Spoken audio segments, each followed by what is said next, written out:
जय Hind and hello guys, स्वागत है आपका आपके अपने YouTube चैनल ज्ञानदेव होस्ट में। और इस वीडियो में मैं आपको बताने वाला हूं UPSC CA PF assistant commandants यानी कि एसीज ऑनलाइन फॉर्म 2026 के बारे में कि कैसे आपको फॉर्म फिलअप करना है। गाइस इस वीडियो के अंदर आपको कंप्लीट जानकारी दी जाएगी जिससे कि आप इस फॉर्म को बिना किसी मिस्टेक के भर पाएंगे। एंड गाइस मैं आपको बता दूं कि मैं आपके लिए स्पेशल एफर्ट करके किस वक्त ये वीडियो बना रहा हूँ। मैं आपको यहाँ पर रियल टाइम दिखाता हूँ। आप देख सकते हैं कि रात के 2:08 हुए हैं। अभी मैं सहरी खाने के लिए उठा था तो उसमें थोड़ा टाइम था सहरी खाने में, तो और मुझे लगा कि यार ये वैकेंसी इतनी बड़ी है और यूपीएससी के जो वेबसाइट है उसके ऊपर अप्लाई करने का प्रोसेस भी अब पहले की तरह नहीं रहा। अब इस वाले पोर्टल से आपको फॉर्म भरना होता है जिसके ऊपर ओटीआर करने में ही कई घंटे लग जाते हैं। तो ऐसे में यहाँ पर मैं नहीं चाहता कि किसी भी कैंडिडेट से फॉर्म भरने में कोई गलती हो, क्योंकि बहुत सारे कैंडिडेट बहुत से टाइम से मेहनत करते हैं और अगर उन्होंने जरा से भी गलती कर दी तो उनका फॉर्म रिजेक्ट हो जाएगा।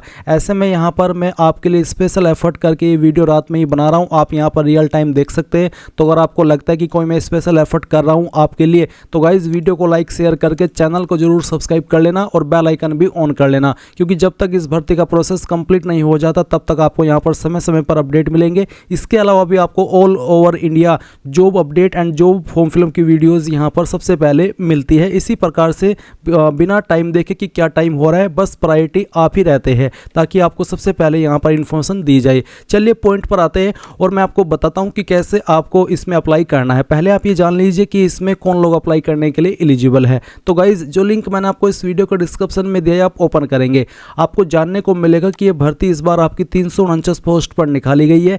आप इसके फॉर्म 20 फरवरी से लेकर के 12 मार्च 2026 तक भर पाएंगे। एंड गाइज इसमें फीस जनरल ओबीसी के लिए 200 है और SC ST फीमेल चाहे किसी भी कैटेगरी की हो, इन कैटेगरी के लिए कोई फीस नहीं है। फिर आप जानेंगे कि यूपीएससी CAPF की जो वैकेंसी होती है इसमें आपकी अलग अलग जो डिपार्टमेंट है उनके अंदर पोस्टिंग होती है। जैसे कि आप देख सकते हैं BSF के अंदर 108 वैकेंसी है, CRPF के लिए 106, CISF के लिए 70, ITBP के लिए 12 और SSB के लिए 53। इसमें यहाँ पर एज लिमिट आपकी 20 से 25 साल है जो कि 1/8/2026 तक काउंट की जाएगी।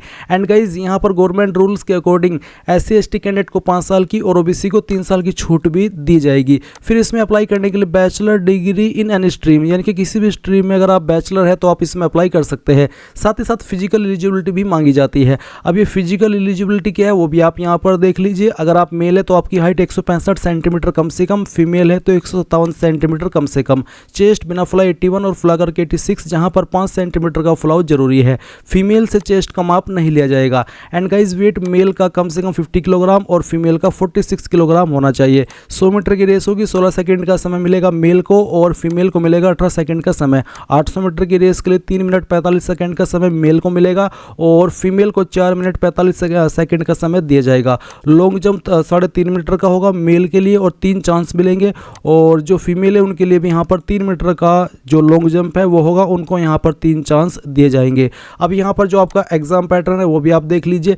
ये सभी इन्फॉर्मेशन चेक करने के बाद गाइज अगर आप इसमें अभी पूरी तरीके से श्योर नहीं हुई है तो आप एक बार इंपॉर्टेंट लिंक के सेक्शन से ऑफिशियल नोटिफिकेशन PDF के ऊपर क्लिक करके इस नोटिफिकेशन से सभी की सभी जानकारी डबल चेक कर सकते हैं और अच्छे से वेरीफाई कर सकते हैं। अब अगर आप इसमें अप्लाई करने के लिए एलिजिबल है इन्फॉर्मेशन डबल चेक करने के बाद में और ये आप फॉर्म भरना चाहते हैं तो गाइज इंपॉर्टेंट लिंक के सेक्शन से applying online link through OTR ये ओपन करेंगे, देन आपके सामने ये वाला पोर्टल आ जाएगा। गाइज अगर आपने पहले भी ये फॉर्म भरा था तो अब आपको उस वाले पोर्टल से इस फॉर्म को नहीं भरना है, आप इस वाले पोर्टल से भरेंगे जो आप वीडियो में देख सकते हैं, जो कि रिसेंटली ही लॉन्च किया गया था। अगर आपने यूपीएससी सिविल सर्विसेज का फॉर्म भरा है तो गाइज फिर आपको दोबारा अकाउंट क्रिएट करने की आवश्यकता नहीं है, आपका अकाउंट क्रिएट हो रखा है, आप डायरेक्टली लॉगिन कर लेंगे। एंड उनके लिए भी बता दो जिनका पहले से इस वेबसाइट के ऊपर अकाउंट बना हुआ है वो यहाँ पर लॉगिन के ऊपर क्लिक करेंगे एंड आपका रजिस्टर्ड नंबर डालेंगे, ये कैप्चा कोड डालेंगे और सेंड OTP करेंगे। आपके नंबर के ऊपर एक OTP जाएगा जो आप यहाँ पर डाल करके वेरीफाई कर देंगे और फिर लॉगिन हो जाएंगे। एंड गाइज अगर आपको कोई इन्फॉर्मेशन चेंज करनी है आपके कॉमन एप्लीकेशन फॉर्म में तो आप यहाँ से अभी वो कर सकते हैं अप्लाई करने से पहले। बट गाइज अगर आप बिल्कुल फ्रेशर है, आपने इस वेबसाइट का इस्तेमाल करके अभी तक कोई फॉर्म भरा ही नहीं, पहली बार यहाँ पर कोई फॉर्म भरने वाले हैं तो गाइज पहले आपको इसमें अकाउंट क्रिएट करना होगा। इसके लिए आप यहाँ पर क्रिएट अकाउंट एंड लॉगिन के नीचे क्रिएट अकाउंट इसके ऊपर क्लिक करेंगे, देन आपके सामने कुछ ऐसा इंटरफेस आएगा, यहाँ पर इंस्ट्रक्शंस आ जाएंगे, आप इसके ऊपर टिक करेंगे और प्रोसीड फॉर अकाउंट क्रिएशन इसके ऊपर क्लिक करेंगे। अब आपको यहाँ पर इसमें दो ऑप्शन देखने को मिल रहे हैं, एक है ईमेल आईडी का और दूसरा है ईमेल आईडी को दोबारा डालने का। तो आप अपनी ईमेल आईडी डालिए जो कि आप यहाँ पर रजिस्टर करना चाहते हैं, उसको दोबारा डाल करके वेरीफाई कर दीजिए। ये कैप्चा कोड फिल कीजिए और यहाँ पर टिक करने के बाद गेट ओटीपी इसके ऊपर क्लिक कीजिए। अब गाइज जो आपने अभी ईमेल आईडी रजिस्टर की है उसके ऊपर एक ओटीपी गया होगा, आपको ईमेल चेक करनी है, ओटीपी मिल जाएगा। जैसे ही ओटीपी मिल जाए आप यहाँ पर डालेंगे और वेरीफाई ईमेल के ऊपर क्लिक करके इसको वेरीफाई कर देंगे। अब आप यहाँ से ओके करेंगे। ओके करने के बाद सेम वे में आप आपका नंबर वेरीफाई करेंगे। तो पहले नंबर यहाँ पर डाल दीजिए और फिर उसको दोबारा डाल करके वेरीफाई कीजिए, कैप्चा कोड फिल कीजिए, यहाँ पर टिक कीजिए और गेट ओटीपी के ऊपर क्लिक कीजिए। इसके बाद में आपके नंबर के ऊपर भी ओटीपी जाएगा, आप यहाँ पर उसको डाल दीजिएगा और वेरीफाई मोबाइल नंबर इसके ऊपर क्लिक करके इसको वेरीफाई कर दीजिएगा। अब आप यहाँ पर एक न्यू पासवर्ड अपना बनाएंगे। पासवर्ड आपका कैसा हो उसका एग्जाम्पल आप यहाँ पर देख लीजिए। पासवर्ड के अंदर इंग्लिश का कैपिटल लेटर कम से कम एक, स्मॉल लेटर कम से कम एक, इसके बाद में कोई एक स्पेशल कैरेक्टर और साथ ही डिजिट, कुछ इस तरह का पासवर्ड आप यहाँ पर बना लेंगे जिसमें तीनों चीज़ें होनी चाहिए। साथ ही साथ आपके पासवर्ड की लेंथ यहाँ पर 8 से 16 कैरेक्टर के बीच में होनी चाहिए। तो जो मैंने डेमो दिया है आपको पासवर्ड का, उसके आप उसको ध्यान में रखते हुए आप यहाँ पर पासवर्ड डालेंगे, उसको दोबारा डाल करके वेरीफाई करेंगे और फिर क्रिएट पासवर्ड के ऊपर क्लिक करेंगे। क्रिएट पासवर्ड पर क्लिक करने के बाद आप देखेंगे congratulation you have successfully created your account. अब आप यहाँ से ओके कर देंगे। इसके बाद कंटिन्यू टू लॉगिन यहाँ पर क्लिक करेंगे। अब आप यहाँ पर आपका मोबाइल नंबर डालेंगे जो कि अभी आपने रजिस्टर किया है, ये कैप्चा कोड डालेंगे और सेंड ओटीपी के ऊपर क्लिक करेंगे। इसके बाद में आपके नंबर के ऊपर ओटीपी जाएगा, वो ओटीपी यहाँ पर डाल करके वैलिडेट ओटीपी इसके ऊपर क्लिक कर दीजिए। अब गाइज आप यहाँ पर आपके डैशबोर्ड में आ जाएंगे, जैसे कि आप वीडियो में देख सकते हैं। आप यहाँ पर लॉग आउट और आपका registered email address and number देख पा रहे हैं। अभी आपको क्या करना है, आप यहाँ पर यूनिवर्सल रजिस्ट्रेशन इसके ऊपर क्लिक करेंगे। अब गाइज आपके सामने यहाँ पर कुछ ऐसा इंटरफेस आएगा जैसे कि आप वीडियो में देख सकते हैं। यहाँ पर आपको जो आपका नाम फिल करना है, अगर आपके नाम में 3 वर्ड है जैसे कि फर्स्ट नेम, मिडिल नेम और लास्ट नेम, तो आप यहाँ पर कैसे भरेंगे उसका एग्जाम्पल आपको दिया है। अगर आपके नाम में 2 वर्ड है तो आप फुल जो नेम है उसमें फर्स्ट नेम भरेंगे और मिडिल नेम खाली छोड़ देंगे and then last name enter करेंगे। और अगर आपके नाम में सिर्फ आपका सिंगल नेम है तो आप यहाँ पर सिर्फ फर्स्ट नेम भरेंगे, मिडिल नेम और लास्ट नेम खाली छोड़ देंगे। इसके बाद आप यहाँ पर आपकी जो 10वीं की इन्फॉर्मेशन है वो आपको 10th के सर्टिफिकेट के अकॉर्डिंग भरनी है और जो नंबर आप यहाँ पर दे रहे हैं या जो आपने दिया है वो आधार के साथ में लिंक होना चाहिए। तो आप प्रोसीड फॉर यूनिवर्सल रजिस्ट्रेशन इसके ऊपर आप क्लिक कर दीजिए। इसके ऊपर क्लिक करने के बाद अब यहाँ पर सबसे पहले आपको आपका फर्स्ट नेम एंटर करना है। अगर मिडिल नेम है तो जैसे कि मैंने कहा आप डाल देंगे, नहीं तो खाली छोड़ देंगे। फिर जो आपका लास्ट नेम है वो आपको यहाँ पर एंटर कर देना है। उसके बाद आप यहाँ पर इसको जो नाम आपने भरा है अगेन डाल करके वेरीफाई करेंगे, पहले फर्स्ट नेम फिर मिडिल नेम और उसके बाद में लास्ट नेम। फिर आप देखेंगे जेंडर, तो जो भी आपका जेंडर है वो आपको सेलेक्ट कर लेना है, उसको दोबारा सेलेक्ट करके वेरीफाई करना है। एंड देन जो आपकी डेट ऑफ बर्थ है वो भी आपको यहाँ पर एंटर करनी होगी। ये डेट ऑफ बर्थ भी आप आपके 10th के सर्टिफिकेट के अकॉर्डिंग ही एंटर कीजिएगा। उसको आपको यहाँ पर दोबारा से डाल करके वेरीफाई कर देनी है। ये एंटर करने के बाद देखेंगे फादर फुल नेम, तो जो आपको आपके पिताजी है उनका नाम आपको यहाँ पर एंटर करना है। पूरा नाम आप यहाँ पर एंटर कीजिएगा, उसको दोबारा डाल करके वेरीफाई कर दीजिएगा। एंड देन आपकी जो माताजी है उनका नाम आपको यहाँ पर एंटर करना है, इसको दोबारा डाल करके वेरीफाई कर देना है। इसके बाद आप यहाँ पर गार्जियन नेम, तो आपके गार्जियन कोई भी हो सकते हैं, जैसे कि आपके फादर या फिर ब्रदर या फिर आपकी बहन, कोई भी हो सकते हैं। तो जो भी है वो आप यहाँ पर एंटर कर दीजिएगा।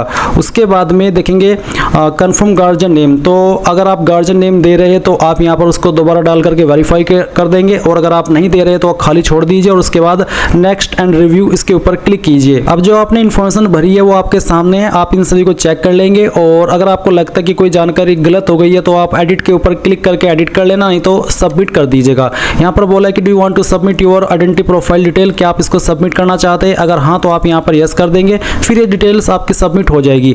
अब आपसे यहाँ पर पूछा है select from where you completed 10th class matriculation equivalent board examination, आपने आपकी 10वीं कहाँ से की है, इंडिया या फिर आउटसाइड इंडिया, जहाँ से भी की है वो आप सिलेक्ट कर लीजिए। अगर इंडिया तो इंडिया सेलेक्ट करने के बाद में यहाँ पर आपको बताना है कि आपने कौन सी स्टेट से आपकी 10वीं की है, फिर आपको यहाँ पर आपकी स्टेट को दोबारा सेलेक्ट करके वेरीफाई करना है। फिर है 10th class matriculation board name, तो बेसिकली आपको बताना कि किस बोर्ड से की है, तो जो भी बोर्ड नेम है आपका सेलेक्ट कर लीजिए, उसको दोबारा सेलेक्ट करके वेरीफाई कर लीजिए। किस साल के अंदर आपने आपने पास कर ली थी वो आपको यहाँ पर एंटर करना है। दोबारा से इस ईयर को आपको यहाँ पर डाल करके वेरीफाई करना होगा। फिर आप यहाँ पर देखेंगे passing certificate number as per 10th class certificate. Basically आपको आपका सर्टिफिकेट नंबर डालना है, 10वीं का आपको सर्टिफिकेट चेक करना है, उसके ऊपर आपको ये सर्टिफिकेट नंबर मिल जाएगा। तो उसको दोबारा डाल करके आप यहाँ पर वेरीफाई कर देना। उसके बाद में आप 10वीं का जो भी रोल नंबर था वो आप यहाँ पर एंटर करेंगे, इसको दोबारा डाल करके आप यहाँ पर वेरीफाई कर देंगे। फिर 10th class matriculation equivalent certificate issue date, यानी कि जो आपका सर्टिफिकेट है कब जारी हुआ था वो डेट आपको यहाँ पर एंटर करनी है। ये डेट भी आपको आपके सर्टिफिकेट के ऊपर ही देखने को मिल जाएगी। इसको दोबारा डाल करके आप यहाँ पर वेरीफाई कर दीजिएगा। इसके बाद आप यहाँ पर देखेंगे grade system as per board certificate, यानी कि आपका जो नंबर था 10वीं का वो किसके अंदर था, CGPA या फिर आपको बोला है certificate only require a pass and where marks not given, यानी कि अगर आपके सर्टिफिकेट में मार्क्स नहीं दिए गए थे, जिन्होंने कोरोना टाइम में किए थे और उनको सिर्फ सर्टिफिकेट मिला है तो वो ये वाला ऑप्शन सेलेक्ट कर सकते हैं। और अगर आपके नंबर परसेंटेज में है तो आप यहाँ पर परसेंटेज मार्क्स ये वाला ऑप्शन सेलेक्ट कर लीजिएगा और उसके बाद में जो आपकी परसेंटेज थी वो आप यहाँ पर डाल दीजिएगा। इसके बाद आप यहाँ पर आप 10th का सर्टिफिकेट अपलोड करेंगे, जिसका साइज 50 से 300 KB के बीच में होना चाहिए और फॉर्मेट PDF का रहना चाहिए। साथ ही साथ जो आप फाइल को नाम देंगे वो आप देंगे बोर्ड अंडरस्कोर सर्टिफिकेट, और ये जो फाइल है वो PDF के फॉर्मेट में अपलोड करनी है। तो अगर आपकी फाइल इमेज के अंदर है तो आप उसको PDF में कैसे अपलोड करेंगे वो जान लीजिए। आप गूगल के अंदर आएंगे और सर्च करेंगे इमेज टू PDF। ये सर्च करने के बाद पहले वाली वेबसाइट ओपन कर लेंगे, सिलेक्ट JPG इमेज के ऊपर क्लिक करेंगे और जो आपका 10th का सर्टिफिकेट है वो फाइल सिलेक्ट करके वो यहाँ पर ओपन कर लेंगे। कन्वर्ट टू PDF पर क्लिक करेंगे, डाउनलोड PDF के ऊपर क्लिक करके इस फाइल को डाउनलोड कर लेंगे और उसके बाद में आप यहाँ पर इसमें जो फाइल नेम है वो देंगे बोर्ड अंडरस्कोर सर्टिफिकेट, जैसे कि आप यहाँ पर वीडियो में देख सकते हैं, मैं इसको हाईलाइट कर दे रहा हूँ। तो ये नाम आपको फाइल का देना है और जैसे ही आप यहाँ पर फाइल सेलेक्ट कर लेंगे, जैसे कि अगेन मैं आपको दिखाता हूँ सेलेक्ट करके, चलिए मैं यहाँ पर आता हूँ, मैंने इसको जो नाम है वो दिया है ये वाला, फिर मैं इसको ओपन करता हूँ और आप देखेंगे कि आपकी फाइल अपलोड हो चुकी है। आप प्रीव्यू के ऊपर क्लिक करके इसको व्यू भी कर सकते हैं। फिर आप यहाँ पर नीचे इसके ऊपर टिक करेंगे और नेक्स्ट एंड रिव्यू इसके ऊपर क्लिक करेंगे। अब जो आपने इन्फॉर्मेशन यहाँ पर भरी है वो आपके सामने है, आप सभी इन्फॉर्मेशन चेक कर लीजिए और जब आपको लगे कि यहाँ सभी इन्फॉर्मेशन सही है तो आप यहाँ पर सबमिट कर देंगे और यहाँ से यस कर देंगे। यस करने के बाद ये इन्फॉर्मेशन आपकी सेव हो जाएगी। अब आपसे पूछा है has Aadhaar card been issued to you, क्या आपका आधार कार्ड रिसीव आपको हो चुका है, आपके पास है। Yes I have Aadhaar card and consent to verification through virtual ID, या फिर I don't want to proceed with Aadhaar verification, और पहला है कि yes I have been issued Aadhaar card and consent to proceed for verification. तो अगर आपके पास आधार है और आप उसके माध्यम से कंसेंट देना चाहते हैं अपना तो इसके ऊपर टिक कर दीजिएगा। फिर जो आधार नंबर है वो यहाँ पर डाल दीजिएगा, एक कैप्चा कोड फिल कीजिएगा और गेट आधार OTP इसके ऊपर क्लिक कीजिएगा। गाइज जैसे ही आप आधार OTP वेरीफाई कर देंगे तो आप अगले इंटरफेस पर आएंगे। पर यहाँ पर अगर आपके पास आधार नहीं है या फिर आप यहाँ पर आधार वेरिफिकेशन नहीं करना चाहते, I don't want to proceed with Aadhaar verification, आप ये माध्यम सेलेक्ट कर लेंगे और उसके बाद में नेक्स्ट के ऊपर क्लिक करेंगे। फिर आप यहाँ पर कोई एक अन्य ID भी दे सकते हैं। जो कैंडिडेट यहाँ पर आधार कार्ड की इन्फॉर्मेशन न देकर के किसी और ID से आगे बढ़ रहे हैं उनको एग्जाम सेंटर पर नॉर्मल कैंडिडेट से 1 घंटा पहले पहुंचना होगा। तो जो भी आप दे रहे हैं वो आप यहाँ पर सिलेक्ट कर लीजिए इनमें से ID, फिर उसका नंबर यहाँ पर डाल दीजिए और उस ID को आपको यहाँ पर अपलोड कर देना है, जिसका फॉर्मेट JPG का रखा है और साइज 20 से 200 KB के बीच में होना चाहिए। गाइज यहाँ पर जो आप ID अपलोड करेंगे उसका जो नाम देना है फाइल का वो आपको ID अंडरस्कोर कार्ड ये देना है और फिर अपलोड फोटो ID कार्ड इसके ऊपर क्लिक करके आप इसको यहाँ पर सेव कर देना और उसके बाद आप यहाँ पर नेक्स्ट एंड रिव्यू इसके ऊपर क्लिक करेंगे। फिर जो आपकी डिटेल्स हैं वो वेरीफाई होगी, आप इसको चेक करके सबमिट कर देना और यहाँ से यस कर देना। उसके बाद आप ओके करेंगे। ओके करने के बाद ये इन्फॉर्मेशन आपके सामने आएगी। जो भी इन्फॉर्मेशन आपने यहाँ पर अभी तक भरी है वो सभी आपके सामने है। अगर आप इन भरी हुई जानकारी को ये देख रहे हैं कि हाँ मैंने सभी जानकारी भर ली है और लॉक करना चाहते हैं तो आप यहाँ पर लॉक एंड सबमिट इसके ऊपर क्लिक करके इसको सबमिट कर देंगे। और अगर आप एडिट करना चाहते हैं, कोई जानकारी गलत हो गई है तो एडिट के ऊपर क्लिक करके एडिट कर लेना, नहीं तो आप लॉक एंड सबमिट इसके ऊपर क्लिक करेंगे। इसके बाद आप यहाँ पर यस कर देंगे और आप देखेंगे do you want to lock and generate universal registration number, क्या आप बिल्कुल लॉक करना चाहते हैं और अपना रजिस्ट्रेशन नंबर जो कि है यूनिवर्सल वाला उसको जनरेट करना चाहते हैं तो आप यस प्रोसीड इसके ऊपर क्लिक कर दीजिए। अब आपको URN नंबर मिल चुका है, URN मतलब यूनिवर्सल रजिस्ट्रेशन नंबर, तो आप इसको नोट कर लीजिएगा। अब आप यहाँ से ओके कर दीजिए। ओके करने के बाद आप देखेंगे proceed for common application form. अब गाइज गाइज आप यहाँ पर कॉमन एप्लीकेशन फॉर्म की जानकारी भरेंगे। इसके लिए आपको proceed for common application form इसके ऊपर क्लिक करना है।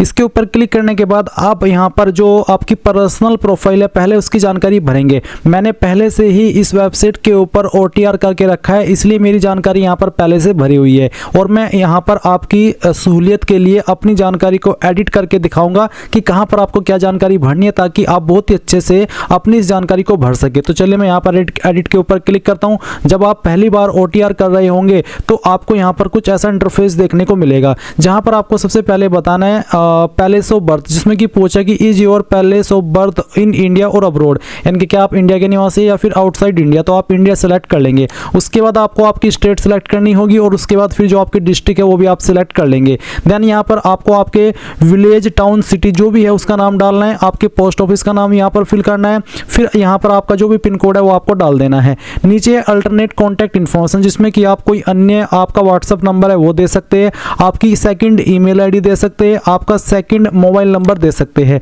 या फिर चाहे तो आप इन ऑप्शन को खाली छोड़ सकते हैं। इसके बाद आप यहाँ पर नीचे नेक्स्ट एंड रिव्यू इसके ऊपर क्लिक करेंगे। फिर जो आपने इन्फॉर्मेशन यहाँ पर भरी है वो सामने आपके आ जाएगी। आप इन जानकारी को डबल चेक कर ले। अगर आपको लगता है कि इस वाले स्टेप में कोई गलती हो गई है किसी स्पेलिंग में, तो आप एडिट के ऊपर क्लिक करके अभी भी इसको सही कर सकते हैं, नहीं तो आप यहाँ पर सबमिट कर देंगे। सबमिट करने के बाद आप यस इट्स करेक्ट इसके ऊपर क्लिक कर देंगे और यहाँ पर ओके कर देंगे। देन आपके सामने पेरेंट प्रोफाइल आ जाएगी। तो यहाँ पर मैं इस इन्फॉर्मेशन को भी एडिट करके दिखाता हूँ कि कहाँ पर क्या जानकारी भरनी है। तो सबसे पहले आपको यहाँ पर फादर नेम एंटर करना है और उसके बाद में आप यहाँ पर बताएंगे उनका स्टेटस अलाइव है, डिकीज्ड है। अलाइव मीन्स जिंदा और डिकीज्ड मीन्स उनकी मृत्यु हो चुकी है। उसके बाद यहाँ पर उनका जो लास्ट ऑक्यूपेशन है वो क्या था, अगर वो डिकीज्ड है, और अगर वो अलाइव है तो उनका ऑक्यूपेशन क्या है वो भी आप यहाँ पर सिलेक्ट कर लेंगे। काफ़ी सारे प्रोफेशन यहाँ पर दिए। अगर आपके पिता का प्रोफेशन यहाँ पर है तो आप सिलेक्ट कर लेंगे, नहीं तो आप यहाँ पर सेल्फ एम्प्लॉयड या अदर्स का ऑप्शन सेलेक्ट कर सकते हैं।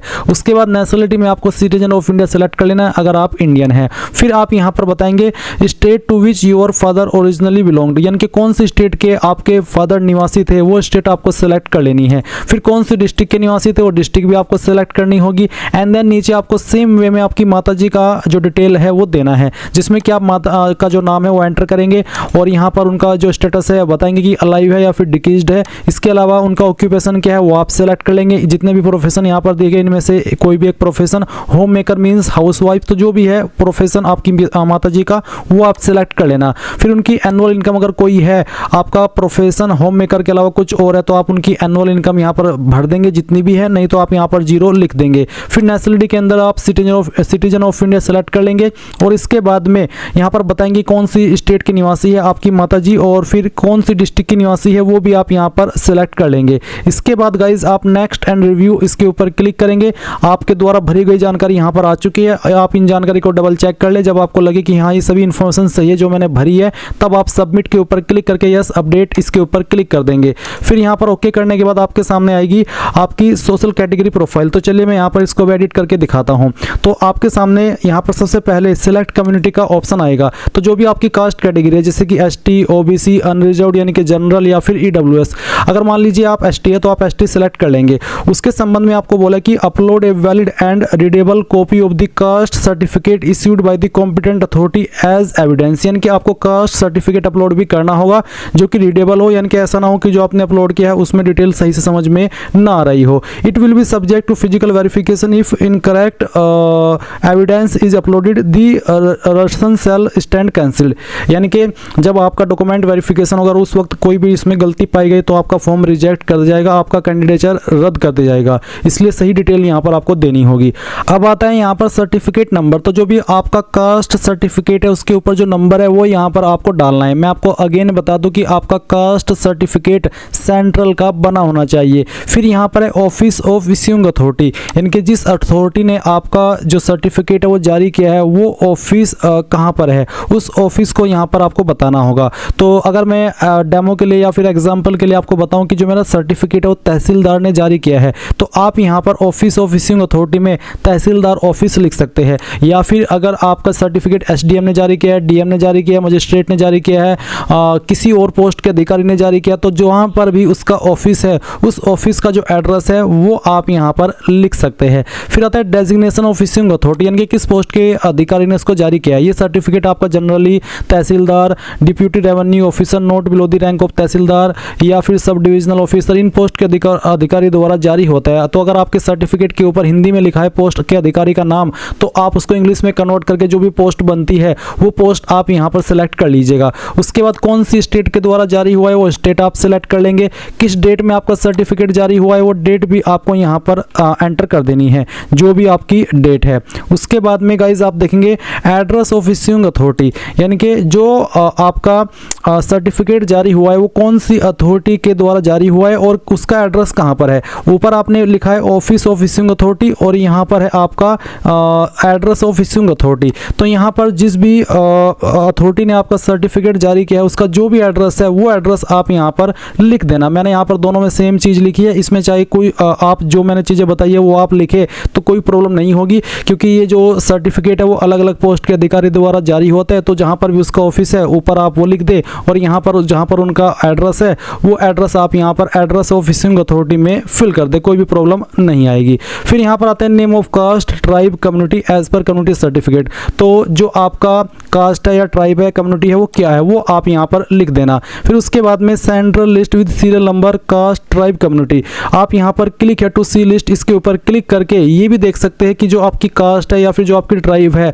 वो सेंट्रल लिस्ट में कहाँ पर आती है, उसका सीरियल नंबर आपको यहाँ पर देना है। जैसे कि यहाँ पर आपके सामने ये जो कास्ट की लिस्ट है वो आ चुकी है। अब आप इसमें अपनी स्टेट में जाना, जैसे कि मैं अपनी स्टेट में जाऊंगा तो अपनी स्टेट में जाने के बाद में आपको यहाँ पर अपनी कास्ट को देख लेना है और जहाँ पर आपकी कास्ट है और उसके सामने जो नंबर लिखा है जैसे कि 33 34 इस तरह से वो नंबर आप यहाँ पर फिल कर देंगे। और अगर गाइज आपको यहाँ पर आपका जो सीरियल नंबर है कास्ट का ट्राइब का वो ढूंढने में प्रॉब्लम हो रही है तो जो आपका कास्ट सर्टिफिकेट है वो आपको चेक करना है। मैं अभी आपको यहाँ पर जो एक कास्ट सर्टिफिकेट दिखा रहा हूँ ये सेंट्रल का है OBC का। इसमें देख सकते हैं यहाँ पर एक लाइन है कि this is also to clarify that he does not belong to the persons sections creamy layer mentioned in column 3 of the schedule to the government of India। यानी कि यहाँ पर जो नंबर आता है वो नंबर यहाँ पर 3 दिया है, कॉलम 3। तो आप यहाँ पर जो आपकी डिटेल है उसमें इस तरह से जो सीरियल नंबर है कास्ट का ट्राइब का कम्युनिटी का वो फिल कर देना। ये मैंने आपको OBC का दिखाया और इसी वीडियो के अंदर मैं आगे आपको बताऊंगा कि अगर आप OBC है तो कैसे आपको कास्ट सर्टिफिकेट की जानकारी भरनी है। अब आपने इन्फॉर्मेशन भर दी, नीचे की तरफ आप आएंगे तो आप यहाँ पर इसमें देखेंगे आपको आपका सर्टिफिकेट भी अपलोड करना है जिसका साइज 50 से 300 KB के बीच में होना चाहिए। फॉर्मेट PDF का रखना है और फाइल का नाम आपको देना होगा कास्ट_ सर्टिफिकेट, इस तरह से ये वाला नाम। अगर नाम कुछ और होगा तो वो अपलोड नहीं हो पाएगा। और गाइज अगर आपकी फाइल इमेज के अंदर है तो आप उसको PDF में कैसे बनाएंगे वो भी जान लीजिए। गूगल के अंदर आना और सर्च करना इमेज टू PDF, चाहे आप फॉर्म मोबाइल से भरे या कंप्यूटर से, ये आप दोनों से कर सकते हैं। और फिर कन्वर्ट JPG टू PDF इसके ऊपर क्लिक करना, सिलेक्ट JPG इमेजेस के ऊपर क्लिक करना और जो आपके कास्ट सर्टिफिकेट का इमेज है वो आप सिलेक्ट कर लेना। मैं डेमो के लिए इस इमेज को सिलेक्ट करता हूं, ओपन करता हूं और फिर कन्वर्ट टू PDF इसके ऊपर क्लिक करना। ये फाइल आपकी PDF के अंदर कन्वर्ट हो जाएगी और फिर आप इसको डाउनलोड PDF के ऊपर क्लिक करके एक सिंगल क्लिक के अंदर डाउनलोड कर लेंगे। डाउनलोड हो जाने के बाद में आपको इस फाइल को नाम देना होगा, यहाँ पर जो दिया है वो वाला। क्या नाम देना है आप देख लीजिए, कास्ट_ सर्टिफिकेट, ये नाम आप देंगे और फिर चूज फाइल के ऊपर क्लिक करेंगे और अपनी फाइल को सिलेक्ट करेंगे और यहाँ पर अपलोड कर देंगे। अगर यहाँ पर आपसे अपलोड नहीं हो रही है तो आप fetch caste certificate from DigiLocker, अगर आपने आपका कास्ट सर्टिफिकेट डिजिलॉकर के ऊपर अपलोड करके रखा है तो आप यहाँ पर डिजिलॉकर के माध्यम से भी आपका कास्ट सर्टिफिकेट फैच करा सकते हैं। और फिर जब आप यहाँ पर सर्टिफिकेट अपलोड कर दे तो प्रीव्यू के ऊपर क्लिक करके आप उसको देख भी सकते हैं। और फिर आप यहाँ पर टिक करके यहाँ पर जो आपका रिव्यू एंड सबमिट है इसके ऊपर क्लिक करेंगे। अब गाइज ये इन्फॉर्मेशन तो मैंने दी है ST कैटेगरी कैंडिडेट के लिए। अगर आप OBC है तो आप यहाँ पर कैसे इन्फॉर्मेशन भरेंगे वो जान लीजिए। आप यहाँ पर सेलेक्ट कम्युनिटी में OBC सेलेक्ट कर लेंगे, उसके बाद में पूछ जाएगा कि क्या आप क्रीमी लेयर में आते हैं या फिर नहीं आते हैं। अगर आते हैं तो यस करेंगे और फिर यहाँ पर यस करने पर आपको बोला कि if your father is in service indicated the post held by him, if retired indicate last post held by him. यानी कि अगर आपके फादर सर्विस में है तो आपको बताना है कि उनकी लास्ट पोस्ट कौन सी थी, या अगर अभी कर रहे हैं तो फिर भी आपको उनकी पोस्ट बतानी होगी। अदरवाइज आप यहाँ पर नॉट एप्लीकेबल लिख सकते हैं अगर वो किसी सर्विस में नहीं है। और अगर आप क्रीमी लेयर में नहीं आते तो आप यहाँ पर नो करेंगे और उसके बाद में यहाँ पर आपका कास्ट सर्टिफिकेट नंबर डालेंगे। अभी जो आप वीडियो में देख सकते हैं कास्ट सर्टिफिकेट है जो कि सेंट्रल का ही है OBC का। इसमें आप देख सकते हैं आवेदन क्रमांक और प्रमाण पत्र क्रमांक। तो जो यहाँ पर आवेदन क्रमांक है, सर्टिफिकेट जो आपका प्रमाण पत्र क्रमांक है वो आपको सर्टिफिकेट नंबर पर डालना है। ये जो प्रमाण पत्र क्रमांक है ये आप सर्टिफिकेट नंबर में फिल करेंगे। उसके बाद में ऑफिस ऑफ इश्यूइंग अथॉरिटी, जो आपकी इश्यूइंग अथॉरिटी है उसका ऑफिस, उसका जो ऑफिस है वो आप यहाँ पर लिखेंगे। जैसे कि यहाँ पर है जारीकर्ता केंद्र, CSC गवर्नेंस जन सेवा केंद्र, ये जो है वो आप यहाँ पर लिख देंगे इसमें ऑफिस ऑफ इश्यूइंग अथॉरिटी। उसके बाद में डेजिग्नेशन ऑफ इश्यूइंग अथॉरिटी, कौन सी पोस्ट के अधिकारी ने इसको जारी किया है, तो आप सर्टिफिकेट पर आएंगे और आप, मैं अभी जो वीडियो में दिखा रहा हूँ ये आपका कास्ट सर्टिफिकेट ही है सेंट्रल का। इसमें आप देख सकते हैं सक्षम अधिकारी के बाद में लिखा है तहसीलदार, तो आप यहाँ पर इसमें जो भी पोस्ट आपके सर्टिफिकेट पर इस जगह पर लिखी हुई है वो पोस्ट आप सिलेक्ट कर लेंगे। उसके बाद में यहाँ पर है स्टेट, तो ये जो सर्टिफिकेट है उत्तर प्रदेश के द्वारा जारी हुआ है, तो यहाँ पर मैं उत्तर प्रदेश सिलेक्ट कर लेता हूँ। उसके बाद में यहाँ पर है एड्रेस ऑफ इश्यूइंग अथॉरिटी, तो जो आपकी इश्यूइंग अथॉरिटी है उसका एड्रेस क्या है वो आपको यहाँ पर देना है। तो गाइज जहाँ पर जो भी आपकी अधिकारी की पोस्ट है जैसे कि तहसीलदार है, तो जो आपके तहसीलदार का ऑफिस है जहाँ पर भी है वो तहसीलदार के ऑफिस का जो एड्रेस है वो एड्रेस आप यहाँ पर एड्रेस ऑफ इश्यूइंग अथॉरिटी में फिल कर देना। उसके बाद में आता है डेट ऑफ इशू, किस डेट में इशू है, तो इस सर्टिफिकेट के ऊपर डेट है 15 फरवरी 2025, तो आपके सर्टिफिकेट के ऊपर जो भी यहाँ पर डेट लिखी हुई है वो डेट आप यहाँ पर लिख देंगे। उसके बाद में आप यहाँ पर देखेंगे यहाँ पर एक सवाल है, is your father is in service, indicate the post. अगर आपके फादर सर्विस के अंदर है गवर्नमेंट में तो आप उनकी पोस्ट बताएंगे कि किस पोस्ट पर है। अगर वो रिटायर्ड हो चुके हैं तो उनकी लास्ट पोस्ट कौन सी थी वो आप बताएंगे। अगर वो सर्विस में नहीं है तो आप यहाँ पर नॉट एप्लीकेबल लिख देंगे। उसके बाद में name of caste tribe community, certificate के अकॉर्डिंग आपकी कास्ट ट्राइब कम्युनिटी कौन सी है वो आप यहाँ पर लिख देंगे। और अगर आप सर्टिफिकेट पर आएंगे तो आप देख सकते हैं इसमें यहाँ पर है Uttar Pradesh state belongs to the Teli community, तो यहाँ पर तेली कम्युनिटी लिखा है तो आप यही कम्युनिटी यहाँ से वहाँ पर लिख देंगे। उसके बाद में इसमें आपसे आपका सीरियल नंबर पूछा है, आपकी जो ट्राइब है, कास्ट है या फिर कम्युनिटी है, तो यहाँ पर अगर आप सर्टिफिकेट पर आएंगे तो इसमें बोला है कि this is also to clarify that he she does not belongs to the person section creamy layer mention column in 3, तो यहाँ पर 3 है तो मैं यहाँ पर 3 लिख दूंगा। तो इस तरह से आपको ये जानकारी भरनी है। फिर आप यहाँ पर कास्ट सर्टिफिकेट अपलोड करेंगे जिसका साइज 50 से 300 KB के बीच में होना चाहिए और फाइल का नाम कास्ट_ सर्टिफिकेट होना चाहिए। और उसके बाद में गाइज यहाँ पर आप चूज फाइल के ऊपर क्लिक करके इस फाइल को अपलोड कर देंगे। नीचे आती है पेरेंट डिटेल, यहाँ पर कुछ सवाल है जैसे कि does your father have pan, क्या आपके फादर के पास पैन है, पैन कार्ड है, अगर है तो यस करेंगे और यस करने पर आपको उनका पैन का जो नंबर है वो यहाँ पर डाल देना है। और उसके बाद में does your father have Aadhaar number, तो आप यहाँ पर यस करके उनका आधार नंबर डाल देंगे। क्या आपके माता जी के पास भी पैन नंबर है तो आप यस करके उनका पैन कार्ड का नंबर डाल देंगे। क्या आपकी माता जी के पास आधार नंबर है तो आप यस करके उनका भी आधार नंबर यहाँ पर डाल देंगे। फिर आप यहाँ पर टिक करेंगे और उसके बाद में आप यहाँ पर रिव्यू एंड सबमिट इसके ऊपर क्लिक करेंगे। इसके बाद आपने जो भी इंफॉर्मेशन यहाँ पर भरी है वो आपके सामने आ जाएगी। आप यहाँ पर नेक्स्ट के ऊपर क्लिक कर देंगे। इसके बाद यहाँ पर आपके सामने आएगी डिसेबिलिटी प्रोफाइल की जानकारी, जहाँ पर आपको पूछा है कि whether you are a PWD या फिर PWBD कैंडिडेट, अगर आप है तो यस, नहीं तो आप नो कर देंगे।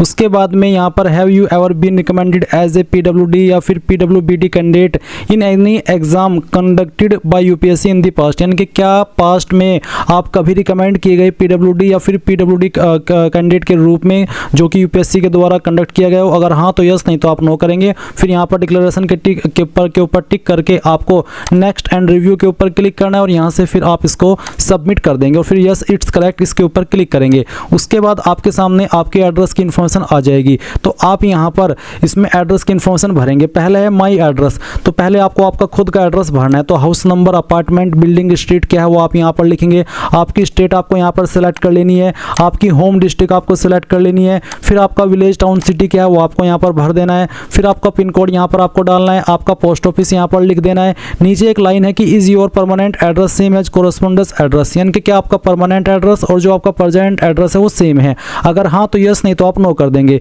यस करने पर आप नीचे देखेंगे आपका परमानेंट एड्रेस दिया गया है। तो परमानेंट एड्रेस में अगर आपका यहाँ पर नहीं आता तो आप खुद से हाउस नंबर, आपका स्टेट, आपका डिस्ट्रिक्ट, आपका विलेज, टाउन या फिर सिटी और उसके बाद में पिन कोड और आपका पोस्ट ऑफिस डाल देंगे। उसके बाद आप नेक्स्ट के ऊपर क्लिक करेंगे। नेक्स्ट के ऊपर क्लिक करने के बाद यहाँ पर आता है फादर लास्ट एड्रेस, क्योंकि मेरे जो पिताजी है वो डिकीज्ड है, यानी कि उनकी मृत्यु हो चुकी है, इसलिए यहाँ पर लास्ट एड्रेस का ऑप्शन है। अगर आपके पिताजी जिंदा है तो यहाँ पर आपका जो भी पिताजी का एड्रेस है वो आपको देना होगा। और आपको यहाँ पर एक सवाल भी पूछा है कि is your father address same as your correspondence address, यानी कि जो आपके पिताजी का एड्रेस है क्या वही आपका प्रेजेंट एड्रेस है। अगर हाँ तो यस, अगर नहीं तो नो करके अलग से भर सकते सकते हैं। अगर यस करेंगे तो ऑटोमेटिकली जो एड्रेस आपने माई एड्रेस में भरा है वो यहाँ पर आ जाएगा। तो यहाँ पर आपका हाउस नंबर, आपका स्टेट, आपकी डिस्ट्रिक्ट, आपका विलेज, टाउन या सिटी, आपका पिन कोड और आपका पोस्ट ऑफिस आ जाएगा। फिर आप नेक्स्ट के ऊपर क्लिक करेंगे। इसके बाद यहाँ पर आपकी माताजी का एड्रेस है, तो इसमें भी सेम पूछेगी कि आपकी माताजी का एड्रेस और जो आपके पिताजी का एड्रेस है क्या वो सेम है, तो आप यहाँ पर यस कर देंगे। तो यस करने पर जो एड्रेस आपने आपके पिताजी का भरा है वही यहाँ पर आपकी माताजी का आ जाएगा। बट अगर अलग अलग है तो नो करके अलग से आप आपकी माताजी का एड्रेस भर सकते हैं। इसके बाद आप नेक्स्ट एंड रिव्यू इसके ऊपर क्लिक करेंगे। फिर जो भी इन्फॉर्मेशन आपने यहाँ पर भरी वो सभी आपके सामने है, डबल चेक कर ले। अगर आपको लगे कि सभी जानकारी सही है तो आप सबमिट कर देंगे और फिर यहाँ पर यस अपडेटेड इसके ऊपर क्लिक करेंगे और यहाँ से ओके कर देंगे। इसके बाद में आपके सामने यहाँ पर एजुकेशनल प्रोफाइल आ चुकी है, यानी कि आपको यहाँ पर आपकी क्वालिफिकेशन की जानकारी देनी है। जैसे कि मैंने बताया था कि मैं पहले से रजिस्टर्ड हूँ, तो मेरी जानकारी पहले से यहाँ पर भरी हुई है, इसलिए मैं यहाँ पर अपनी जानकारी को एडिट करके आपको सिखा रहा हूँ, बता रहा हूँ कि कैसे आपको यहाँ पर अपनी इन्फॉर्मेशन भरनी है। तो यहाँ पर सबसे पहले आपको इसमें 12वीं की इन्फॉर्मेशन देनी होगी। तो आप देखेंगे इसमें कैसे देंगे। आप सिलेक्ट क्वालिफिकेशन लेवल में 10+2 सेलेक्ट कर लेंगे। उसके बाद में क्वालिफिकेशन लेवल स्टेटस में बताएंगे कि आप कंप्लीट कर चुके हैं या अभी आप कर रहे हैं। अगर अपीयरिंग आप सिलेक्ट करेंगे तो यहाँ पर आपको कुछ ऐसे ऑप्शन देखने को मिलेंगे जिसमें कि आपको select qualification pursuing state UT, यानी कि कहाँ से आप कर रहे हैं, किस स्टेट से कर रहे हैं, वो स्टेट आपको बतानी होगी। फिर आपको यहाँ पर आपका जो एग्जामिनेशन बोर्ड नेम है वो बताना होगा। तो जो भी बोर्ड है जैसे कि CBSE, central board of secondary education, या फिर आपका कोई और बोर्ड स्टेट का जैसे कि UP board of high school and intermediate education, तो जो भी है वो आप सेलेक्ट कर लेना। उसके बाद स्कूल, इंस्टीट्यूट, कॉलेज नेम, तो जो भी आपके स्कूल का नाम है, कॉलेज का नाम है, वो आप यहाँ पर फिल कर देंगे खुद से। और फिर जो आपके पास 12वीं के अंदर सब्जेक्ट थे उन सब्जेक्ट के नाम आप यहाँ पर एक एक करके भरेंगे। आपको बोला है कि enter all your subject separated by commas, जैसे कि एग्जाम्पल भी इन्होंने दिया है, यानी कि आपको यहाँ पर सभी सब्जेक्ट को लिखना होगा कॉमा लगा करके, चाहे 5 थे चाहे फिर 4, जो भी आपके सब्जेक्ट थे वो आप यहाँ पर सभी लिख देंगे। उसके बाद होता है एंटर डेट ऑफ ज्वाइनिंग, यानी कि किस डेट में आपने 12वीं ज्वाइन की थी वो डेट आपको यहाँ पर बतानी है। अब अगर आपको एग्जैक्ट डेट मालूम नहीं है तो आप यहाँ पर एक जो एक्सपेक्टेड डेट होती है, जो अनुमानित डेट होती है कि हाँ यार उस टाइम पर मैंने ज्वाइन किया था, वो डेट आप यहाँ पर डाल सकते हैं। इसमें कोई भी प्रॉब्लम नहीं आएगी। तो जो भी आपकी ज्वाइनिंग डेट है वो आप यहाँ पर डाल देना। उसके बाद में enter expected date of completion, इनके कब तक आप कंप्लीट कर लेंगे उसकी एक्सपेक्टेड डेट, अनुमानित डेट आप यहाँ पर इसी तरह से भर देंगे जैसे कि आपने ज्वाइनिंग की डेट भरी है। उसके बाद में सिलेक्ट मीडियम ऑफ स्ट्रीम, आपका मीडियम ऑफ स्ट्रीम क्या है, हिंदी, कन्नड़, कश्मीरी, मैथिली, जो भी है वो आप सिलेक्ट कर लेना।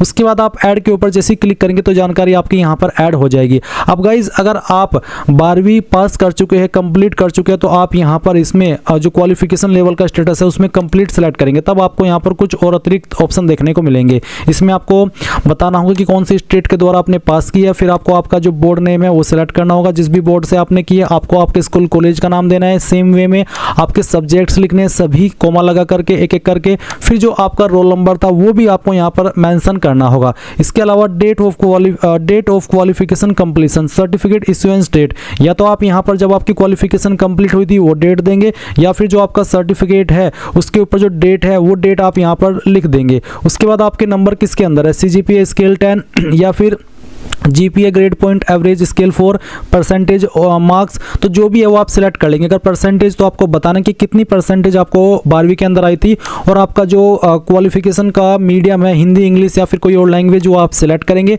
और ऐड के ऊपर क्लिक करके इसको ऐड कर देंगे। इसके बाद ये इन्फॉर्मेशन आपकी यहाँ पर ऐड हो जाएगी और फिर आप यहाँ पर आपकी जो हायर क्वालिफिकेशन है जो कि आप देना चाहते तो यहाँ पर वो ऐड करेंगे। तो इसी प्रकार से आपको select where you completed your education, आपको यहाँ पर इंडिया सेलेक्ट कर लेना है। उसके बाद जो आपके पास अन्य क्वालिफिकेशन है वो आपको देनी है। अगर आप CDS के फॉर्म पर अप्लाई कर रहे हैं या फिर किसी भी एग्जाम पर जिसमें ग्रेजुएशन की योग्यता मांगी है तो आप यहाँ पर ग्रेजुएट का ऑप्शन सेलेक्ट कर लेंगे। उसके बाद क्वालिफिकेशन लेवल, आपने आपकी क्वालिफिकेशन कंप्लीट कर लिया तो कंप्लीट सेलेक्ट करेंगे, और अगर आप अभी कर रहे हैं तो आप अपीयरिंग सेलेक्ट कर लेंगे। अपीयरिंग सेलेक्ट करने के बाद में आपको आपका पासिंग डेट नहीं देना है क्योंकि उसमें आपसे नहीं ली जाएगी।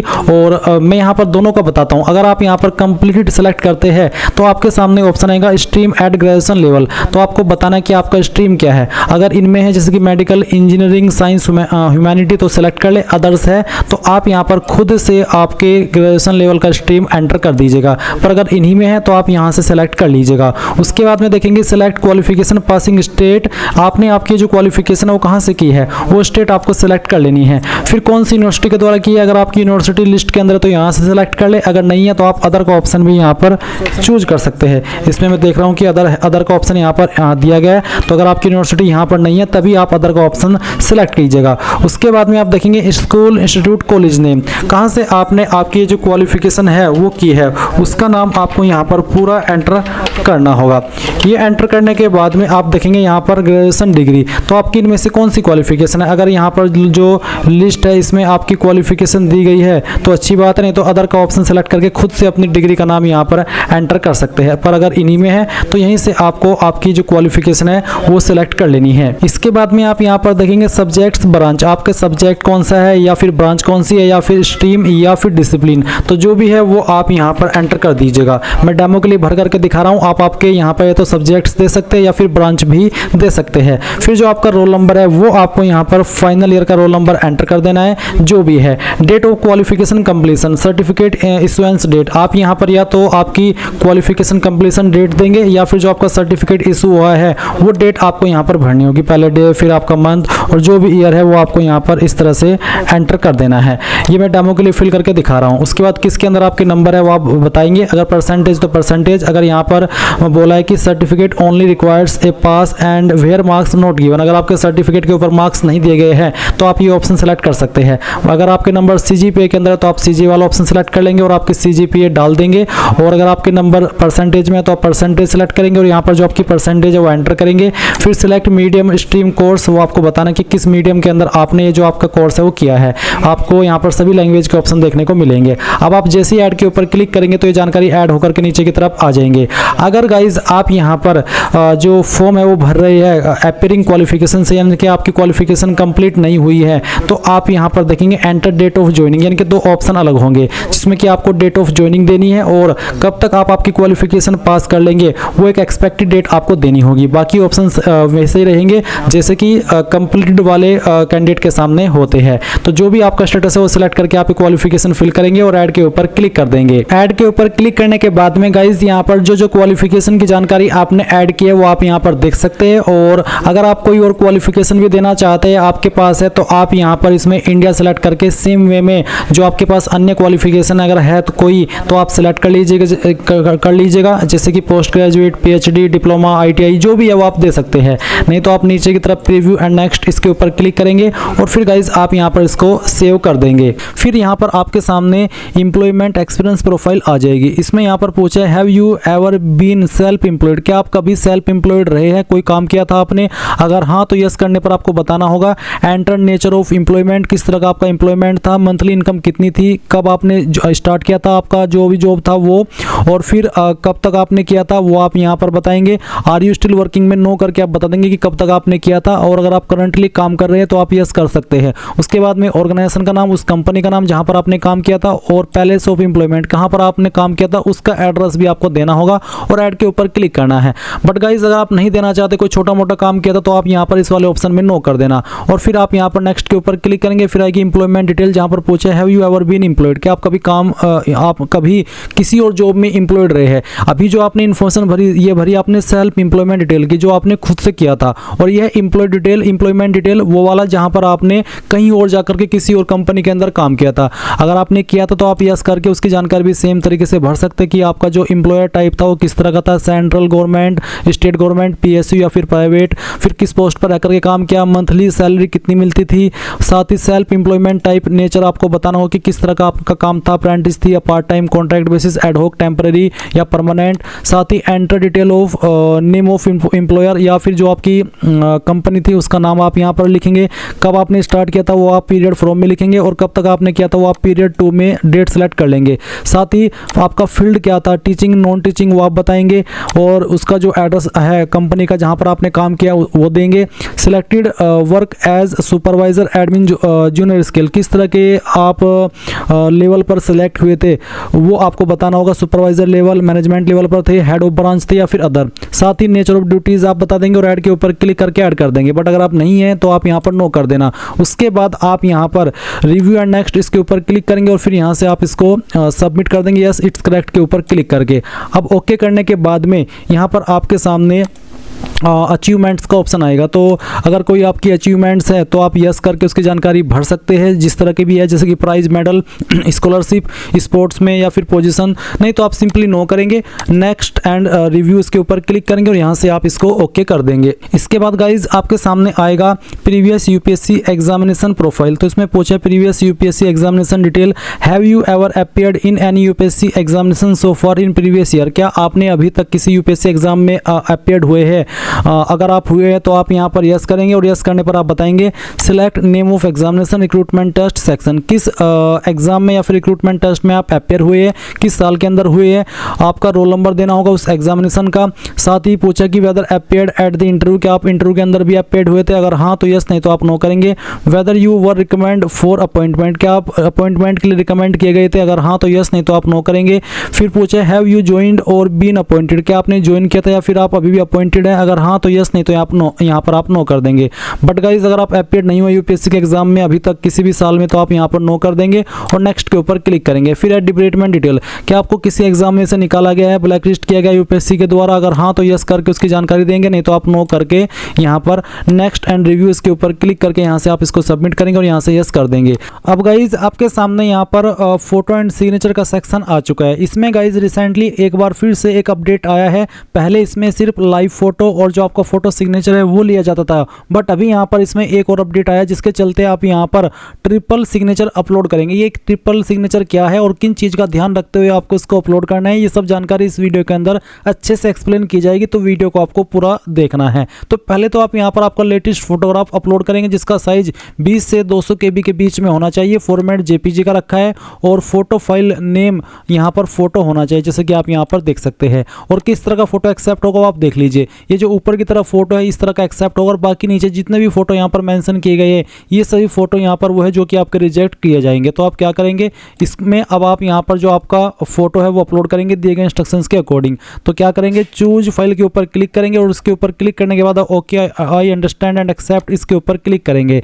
देन गाइज जो आपकी फोटो फाइल है वो आपको यहाँ पर सेलेक्ट करनी है। मैं ये फाइल सेलेक्ट करता हूँ, इसको ओपन करता हूँ, इस तरह से फोटो आएगा, आप ओके कर देना। और ओके करने के बाद में आप अपलोड फोटो इसके ऊपर क्लिक करेंगे। मेरा फोटो पहले से अपलोड है इसलिए मैं यहाँ पर इसको अपडेट करके आपको दिखा रहा हूँ। मैं यहाँ पर यस कर देता हूँ। यस करने के बाद में यहाँ पर आप जैसे ही आगे बढ़ेंगे तो देखेंगे कि आपका फोटो यहाँ पर सक्सेसफुली अपलोड हो चुका है। आप इसको view uploaded passport size photo preview के ऊपर क्लिक करके व्यू भी कर सकते हैं। इसके बाद गाइज यहाँ पर आप देखेंगे कैप्चर लाइव फोटोग्राफ। अब आपको जो आपका लाइव फोटोग्राफ है वो कैप्चर करना है। इसमें आप इसको अपने डिवाइस से भी कर सकते हैं और अपने मोबाइल से भी कर सकते हैं। अगर आप मोबाइल से करना चाहते तो आप कैप्चर फ्रॉम मोबाइल ये सेलेक्ट करेंगे, आपके सामने QR कोड आएगा। इस QR कोड को अपने मोबाइल से स्कैन कीजिए और फिर लॉगिन होकर के डायरेक्टली आप आपका जो लाइव फोटो है वो कैप्चर कर लेंगे। तो गाइज जैसे ही आप यहाँ पर ये QR कोड स्कैन करेंगे और आपके सामने यहाँ पर कुछ ऐसा इंटरफेस आएगा। अगर आपको यहाँ पर ऐसा इंटरफेस स्कैन करने पर नहीं देखने को मिल रहा है, आप लॉग आउट हो जा रहे हैं, तो आपको अगेन QR कोड को स्कैन कर लेना है। उसके बाद में जब इस वाले इंटरफेस पर आप आ जाएंगे तो आप यहाँ पर नीचे की तरफ आएंगे और आपको बोला है कैप्चर फोटो। आप यहाँ पर कैप्चर फोटो इसके ऊपर क्लिक करेंगे, आपका जो कैमरा है वो ऑन हो जाएगा। अब आप यहाँ पर जो आपका फोटो है वो कैप्चर करेंगे। फोटो कैप्चर हो जाने के बाद में आप यहाँ पर राइट के आइकन पर ये जो राइट टिक है इसके ऊपर क्लिक कर देंगे। फिर यहाँ पर आपको इसको जो क्रॉप करना है वो कर लीजिए। इसमें आपको जो एक्स्ट्रा पार्ट है वो हटा देना है और बाकी को आप यहाँ पर क्रॉप कर देंगे। अगर क्रॉप करने में कोई इशू आ रहा है तो आपको आराम से वक्त लेकर के अच्छे से इसको क्रॉप कर देना है, इस तरह से जैसे कि मैं आपको यहाँ पर करके दिखा रहा हूँ। और वैसे ही आप चीज़ खुद भी कर सकते हैं, इसमें कोई बड़ी बात नहीं है। तो आपको इसमें एक्स्ट्रा पार्ट हटा देना है और जो आपका फेस है जिसमें कि आपका फेस 75% दिखना चाहिए उतना पार्ट आपको रखना है। और उसके बाद आप नीचे स्क्रॉल करेंगे और फिर यहाँ पर आप क्रॉप के ऊपर क्लिक कर देंगे। क्रॉप के ऊपर क्लिक करने के बाद में आप यहाँ पर नीचे की तरफ आएंगे और अपलोड फोटो इसके ऊपर क्लिक करेंगे और फिर यस अपलोड इट इसके ऊपर क्लिक कर देंगे। यहाँ पर गाइस प्रोसेसिंग हो रही है और देख लीजिए your live photo has been uploaded successfully, please visit web portal and press view photo button to get uploaded photo. अब यहाँ पर गाइज आपको आपका सिग्नेचर अपलोड करना है। इसमें यहाँ पर बोला है अपडेट ट्रिपल सिग्नेचर या फिर अपलोड ट्रिपल सिग्नेचर। अब ये ट्रिपल सिग्नेचर क्या है पहले आप ये समझ लीजिए। आपको यहाँ पर इसकी गाइडलाइंस दी गई है, आप देख सकते हैं acceptable format specimen of signature. इसमें आपके 3 सिग्नेचर इस तरह से आपको करने हैं। सिग्नेचर यहाँ पर तरीका एक ही रहेगा, जैसे कि आप देख सकते हैं फॉर्मेट JPG का और साइज GB से 100 KB के बीच में रहना चाहिए और डायमेंशन आपका 350 से लेकर के 500 पिक्सल के बीच में रहना चाहिए। आप यहाँ पर देख लीजिए कि किस तरह का जो ट्रिपल सिग्नेचर है वो रिजेक्ट किया जाएगा। आपको एक ब्लैंक पेपर यानी कि कोरा कागज लेना है और उस पर आप देख सकते हैं कि इस तरह से अपने सिग्नेचर करने, जैसे कि आप वीडियो में देख सकते हैं। नीचे यहाँ पर जो आपको फॉर्मेट दिए गए हैं ये वो है जो कि रिजेक्ट कर दे जाएंगे। अब आप क्या करेंगे, आपको यहाँ पर एक इन्होंने फॉर्मेट भी दिया है, तो आप click to download triple signature format इसके ऊपर क्लिक करेंगे और आपका एक जो फॉर्मेट है ट्रिपल सिग्नेचर का वो डाउनलोड हो जाएगा आपके मोबाइल या पीसी के अंदर। आप देख सकते हैं इस तरह का फॉर्मेट होगा। अब इसमें यहाँ पर एक के सामने आपको सिग्नेचर कर देना है अपना, फिर 2 के सामने अपना सिग्नेचर करना है और फिर 3 पॉइंट के सामने भी अपना सिग्नेचर कर देना है। इसके बाद फिर आप इस फाइल को, इस फॉर्मेट को अगेन स्कैन करेंगे और स्कैन करने के बाद आप यहाँ पर इसको अपलोड करेंगे। और अपलोड करने के लिए आपको क्या करना है, आप यहाँ पर सेम वे में चूज फाइल इसके ऊपर क्लिक करेंगे। चूज फाइल के ऊपर क्लिक करने के बाद यहाँ पर आपके सामने सिग्नेचर के इस तरह से इंस्ट्रक्शंस आएंगे। आप यहाँ पर नीचे की तरफ आइए और okay I understand and accept इसके ऊपर क्लिक कीजिए। देन गाइज आपको सिग्नेचर की फाइल सेलेक्ट करनी है और इस तरह से ओपन कर लेना है। मैं डेमो के लिए सिग्नेचर आपको अपलोड करके दिखा रहा हूँ। इस तरह से आप यहाँ पर फाइल को सेलेक्ट करके ओके करेंगे एंड देन यहाँ पर आपको अपडेट या फिर अपलोड ट्रिपल सिग्नेचर, क्योंकि मेरी प्रोफाइल पहले से बनी हुई है इसलिए मेरे सामने अपडेट ट्रिपल सिग्नेचर या अपडेट का ऑप्शन आ रहा है। अगर आप फर्स्ट टाइम अकाउंट क्रिएट करते हुए यहाँ पर आइए तो आपको अपलोड ट्रिपल सिग्नेचर का ऑप्शन देखने को मिलेगा। और मैं आपको उनके लिए बता दूं, जो कैंडिडेट पहले से रजिस्टर्ड है इस पोर्टल के ऊपर और ये फॉर्म भर रहे हैं उनको यहाँ पर आना है और इस वाले सेक्शन से अपना जो फोटो है, लाइव फोटो है और ये जो आपका ट्रिपल सिग्नेचर है इसको अपडेट कर लेना है। तो आप यहाँ पर अपडेट ट्रिपल सिग्नेचर इसके ऊपर क्लिक करके यहाँ से यस कर देंगे। इसके बाद थोड़ा सा वेट करना है। अभी यहाँ पर गाइज सिग्नेचर अपलोड करने में थोड़ा इशू चल रहा है, तो अगर आपको कोई इशू आ रहा है तो थोड़ा सा वेट कर लेना है। और उसके बाद में जैसे ही आपका सिग्नेचर अपलोड हो जाए आप यहां पर गो टू डैशबोर्ड इसके ऊपर क्लिक करेंगे। इसके ऊपर क्लिक करने के बाद आपके सामने इस तरह से डैशबोर्ड आएगा। अब आप यहां पर एग्जामिनेशन के सेक्शन पर क्लिक करके अप्लाई फॉर एग्जामिनेशन रिक्रूटमेंट इस सेक्शन पर क्लिक करेंगे। देन यहां पर आपके सामने वो सभी वैकेंसी आएगी जो कि यहां पर करंटली एक्टिव है और इस पोर्टल के माध्यम से फॉर्म भरे जा रहे हैं।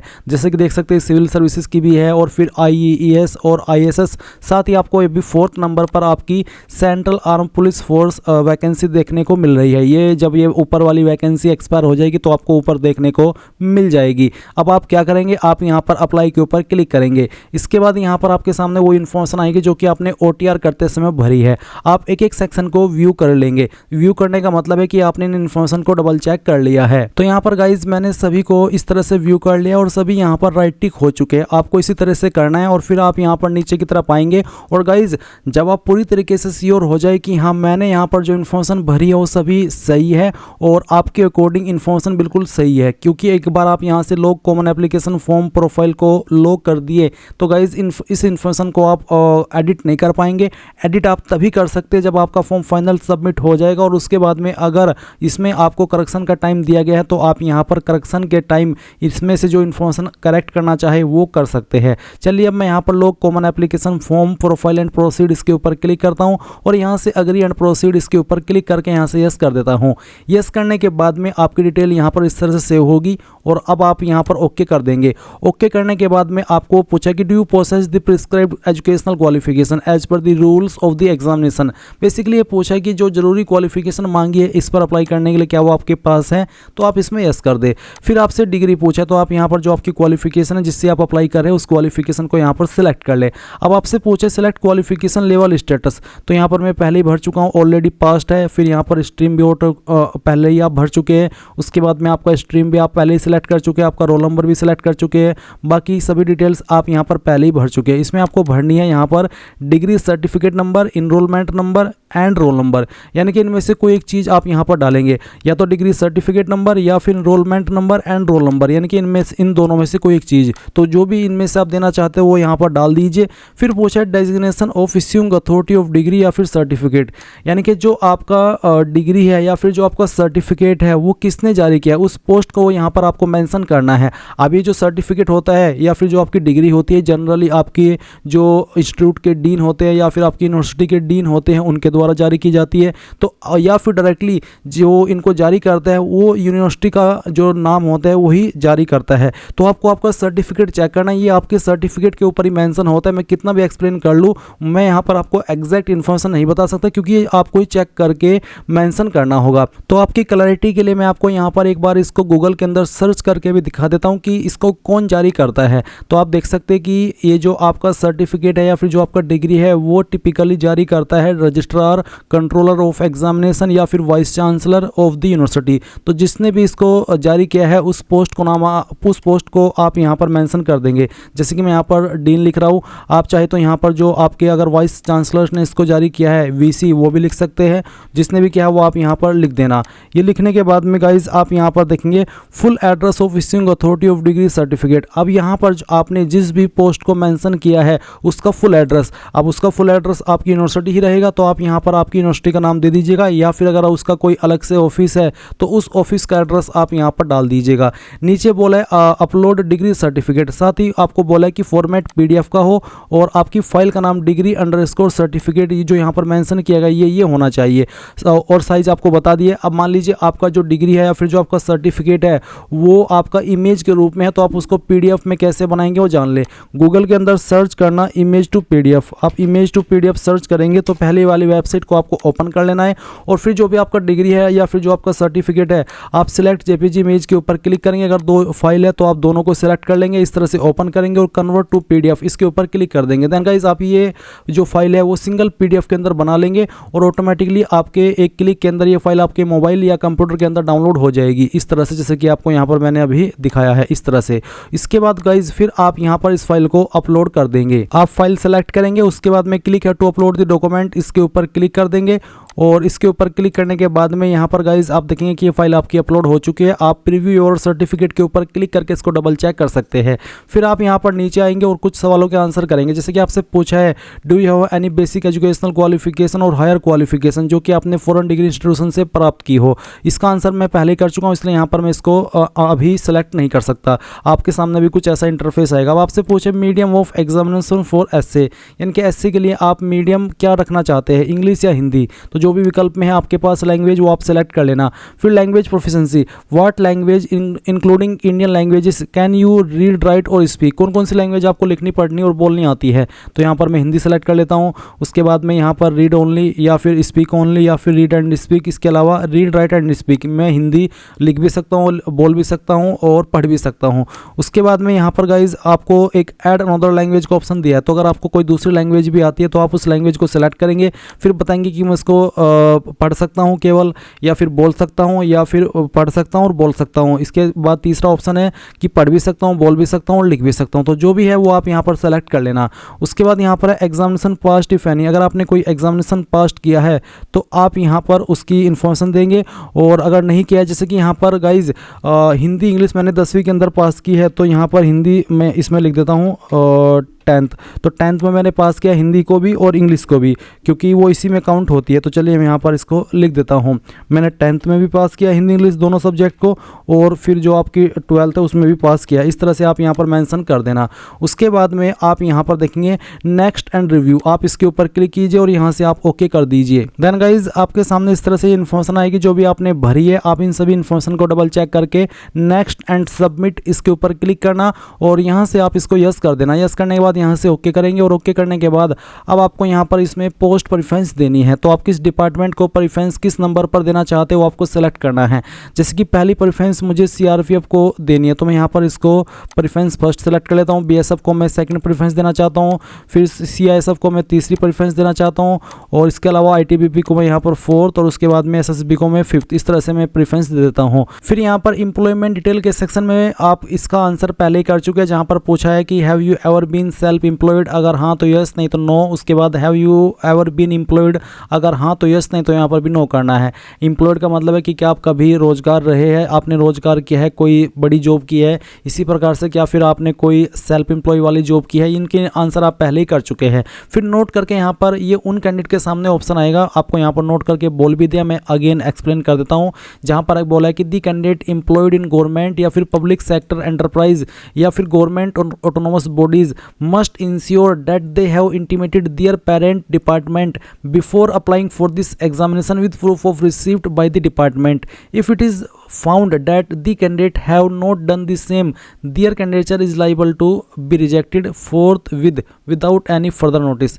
यानी कि अगर आप इस एम्प्लॉयड है गवर्नमेंट में या पब्लिक सेक्टर एंटरप्राइज में या गवर्नमेंट ऑटोनोमस बॉडीज़ में, तो गाइज आपको यहाँ पर जो पेरेंट डिपार्टमेंट है उससे आपको एक इंटीमेटेड लेना होगा और उसी की डिटेल्स यहाँ पर फिर नीचे प्रोवाइड डेट ऑफ इंटीमेशन, कब आपने इंटीमेशन लिया है, कब आपने एनओसी ली है, उसकी डेट्स आपको देनी है। अब मैंने यहाँ पर इसमें यस का रखा है गवर्नमेंट में, यानी कि मेरे parent government public sector enterprise या गवर्नमेंट ऑटोनोमस बॉडीज़ में काम करते हैं, उसमें यस किया है ऑप्शन में, तभी जाकर के मेरे सामने ऑप्शन आ रहा है। अगर आपके सामने आ रहा है तो फिर गाइज इसका मतलब है कि आपने भी किया है, और अगर आपके सामने नहीं आ रहा है तो इसका मतलब है कि आपने इस वाले ऑप्शन में यस नहीं किया है।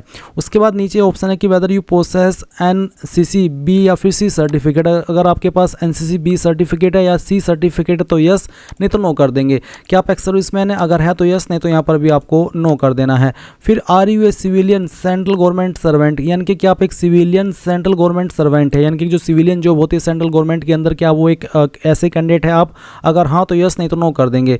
उसके बाद नीचे यहाँ पर आपको पूछा कि क्या आपने पहले सीएपीएफ की कोई अटेम्प्ट दी है, अगर दी है तो उसकी संख्या लिखेंगे, नहीं तो 0। उसके बाद में क्या आपने have you ever been selected to a service या फिर post on the basis of CAPF AC, अगर आप पहले सीएपीएफ एसी के बिहाफ पर सिलेक्ट हुए हो किसी पिछले एग्जाम के अंदर, तो आपको यहाँ पर यस करना, नहीं तो नो रहेगा। उसके बाद में स्पोर्ट्स अचीवमेंट कोई है तो यस कर दे, नहीं तो नो कर देंगे। फिर आपको नेक्स्ट एंड रिव्यू इसके ऊपर क्लिक करना है। अब आपने जो भी इन्फॉर्मेशन भरी है उसका प्रीव्यू भी आपके सामने, आप यहाँ पर अगेन नेक्स्ट एंड सबमिट इसके ऊपर क्लिक कर दे और यहाँ से यस कर दे। उसके बाद ओके करेंगे।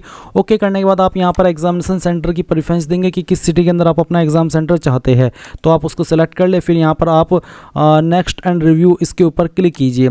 इसके बाद आप यहाँ पर नीचे नेक्स्ट एंड सबमिट इसके ऊपर क्लिक करके आए हो, रीड द डिक्लेरेशन इसके ऊपर टिक कर देंगे और ओके कर देंगे। अब आपका फॉर्म गाइज यहाँ पर सबमिट हो चुका है, और सबमिट होने के बाद में आप यहाँ पर इस तरह से नीचे की तरफ आएंगे और प्रिंट के सेक्शन पर क्लिक करेंगे। अगर आपके पास प्रिंटर नहीं है तो पीडीएफ के रूप में सेव कर लेंगे और बाद में प्रिंट करा लेंगे। गाइज जो कैंडिडेट इस फॉर्म को जनरल ओबीसी से भर रहे हैं उनके सामने पहले पेमेंट का पेज आएगा, जब वो अपनी फीस जमा कर देंगे तो ही वो यहाँ पर अपने फॉर्म का फाइनल प्रिंट आउट ले पाएंगे। और क्योंकि SC ST and all category female के लिए कोई फीस नहीं है, इसलिए यहाँ पर मेरे सामने पेमेंट का ऑप्शन नहीं आया। तो गाइज इस तरह से आप लोग UPSC CAPF ACs online form 2026 भर पाएंगे। आई होप ये प्रोसेस आपको पसंद आया होगा। So thanks for watching. जय हिंद।